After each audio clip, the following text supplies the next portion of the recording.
Nah, ini matriks yang paling common ya, paling umum ya Bapak Ibu ya. CSAT, NPS, dan CES. Saya kira semuanya juga sudah mengimplementasikan mungkin atau sudah mengukur juga gitu ya. Mungkin bahkan lebih dari satu gitu melakukan pengukurannya. Ada yang mungkin di kontak centernya ngukur gitu. Mungkin ada yang di outletnya ngukur, ada yang di aplikasinya juga ngukur gitu kan. Ada juga yang setelah itu yang berkala juga mungkin dikirim melalui email gitu, WhatsApp atau melalui interview gitu ke customernya ya. Ya. Tapi apakah penggunanya sudah tepat? Ya itu yang perlu kita coba elaborate lagi Bapak Ibu ya. Yang pertama ada CSAT ya tadi ya. Matrix CSAT Customer Satisfaction Score tujuannya untuk mengukur kepuasan. Idealnya adalah mengukur ekspektasi minimum. Nah, ini kapan digunakan? Bagusnya setelah interaksi ya dengan pelanggannya. Jadi CSAT ini bisa diukur setelah melakukan interaksi. Karena dampak yang diukur dari CSAT itu kepuasan saat itu atau kualitas dari pelayanan. Nah, secara formula harusnya sangat mudah ya. Skor orang yang puas biasanya diwakili oleh penilaian di skor 4 dan 5 dibagi dari seluruh responden dikalikan 100%. Jadi tinggal berapa persen customer yang puas. Berbeda tujuannya dengan NPS ya, Net Promoter Score. Ini mengukur loyalitas secara emosional ya. Kalau Net Promoter Score ini biasanya kita diminta untuk mengisi dari rating ya, 1 sampai 10 berapa sih kita mau merekomendasikan brand ini kepada orang lain gitu.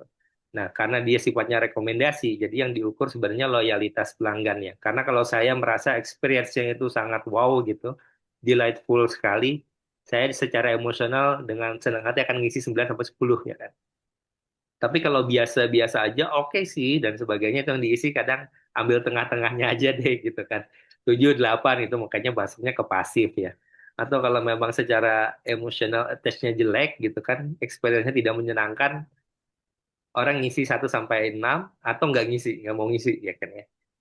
Gitu. Jadi memang secara tujuannya ini berbeda sekali ya Bapak Ibu penggunaan CSAT dan NPS ini. Nah, idealnya digunakan kapan? Bagusnya secara periodik sebenarnya. Kalau CSAT itu diingat banget step by step dari pelayanan yang diberikan kan.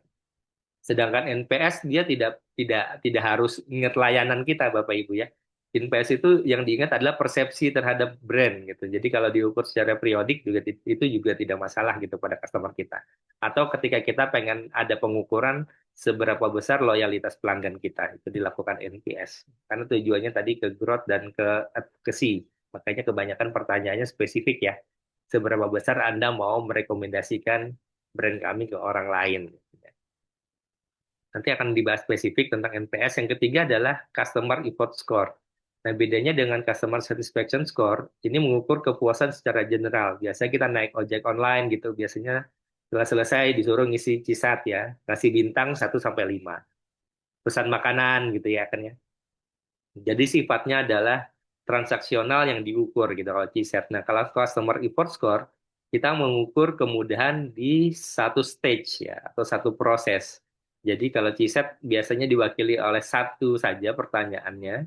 Kalau Customer Effort Score kita bisa melakukan beberapa pertanyaan gitu dalam satu survei sesuai dengan touch point atau stage atau proses ya task gitu ya, tugas yang memang ingin pengen kita ukur gitu. Bedanya dengan CSAT, kalau CSAT semakin puas semakin tinggi ngasih ratingnya ya kan 1 sampai 5. CSAT kalau kita puas 4 atau 5. Bedanya dengan Customer Effort Score, semakin rendah semakin mudah gitu effortnya ya. Semakin tinggi semakin susah gitu effortnya. Jadi kalau Customer Effort Score kasih 1 sampai 5, kalau saya bilang bagus dan mudah, saya kasih ratingnya 1, ya. Kebalikan dari customer satisfaction. Dan kita bisa ukurnya lebih dari 1. Misalkan saya mau mengukur customer effort score-nya 1 dari sisi kemudahan parkir. Kemudian saya mau mengukur lagi kemudahan untuk waiting time-nya. Kemudian saya mau mengukur lagi untuk kecepatan transaksinya dan lain sebagainya, Bapak Ibu. Jadi bisa lebih dari 1.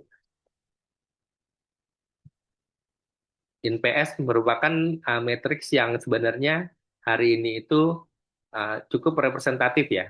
Kebanyakan di luar negeri, kebanyakan pengukuran dari customer experience measurement-nya menggunakan NPS, Bapak Ibu. Mereka mulai meninggalkan CSAT ya. Jadi fokusnya ke NPS. Nah, NPS itu uh, dimulai berjalan itu ditemukan atau dijalankannya oleh Pak Rachel ya namanya ya.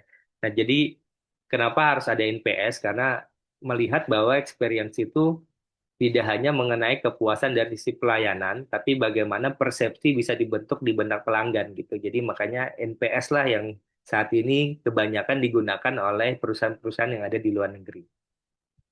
Bapak Ibu mungkin familiar sekali lah ya, ada skor 1 sampai 10, 1 sampai 6 disebut dengan detraktor, artinya akan melakukan rekomendasi negatif ya, atau tidak mau menjadi brand ambassador kita ya secara positif, tapi mungkin akan lebih banyaknya menjadi bad advocate ya, 1 sampai 6. 7 sampai 8 tadi netral atau pasif ya.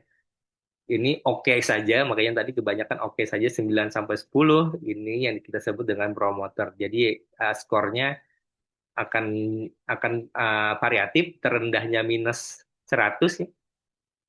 Bisa ya kalau NPS itu paling rendahnya -100 gitu ya Bapak Ibu ya. Tertingginya adalah 100.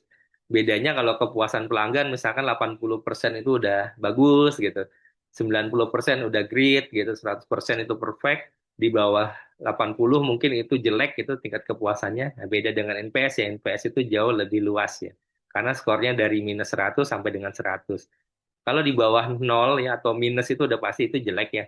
Tapi 0 sampai 29 aja sebenarnya ini udah oke, udah bisa dibilang oke. Secara rata-rata oke. Kenapa? Karena lebih banyak yang promoter dibandingkan dengan pasif atau detraktornya.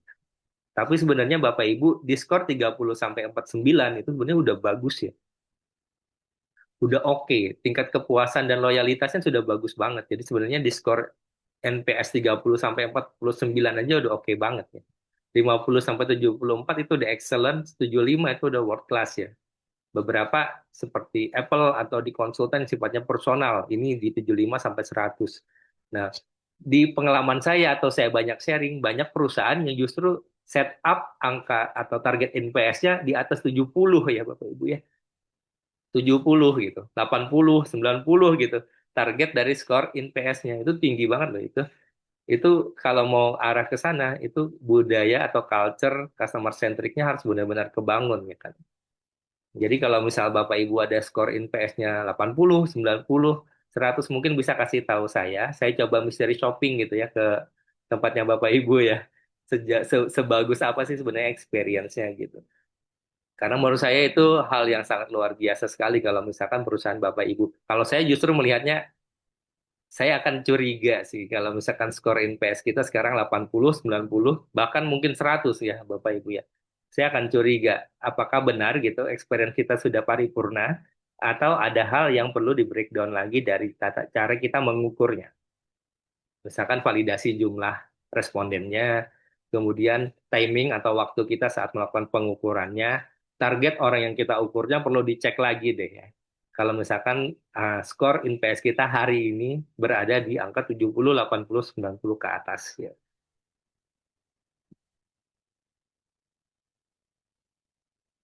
Nah, ini contoh di Amerika ya. Di Amerika itu ini sumber yang menurut saya paling representatif. Ini ada XM Institute dari Qualtrics ya Bapak Ibu, tapi dia belum ngeluarin yang 2025-nya. Tapi 2024 nih kalau kita lihat di industri di Amerika sana, tertingginya adalah grocery. NPS-nya aja paling tinggi 34,3 ya Bapak Ibu ya. Bapak Ibu yang datang dari bank ya, di sana itu 28 NPS-nya. Yang hotel airlines ya, itu sekitar 21,9. Asuransi ya, Bapak Ibu banyak juga dari asuransi, itu di angka 22 NPS-nya ya, Bapak Ibu ya. Atau ya di fast food ya, ini 28,7. Retail 33, ya kan NPS-nya. Jadi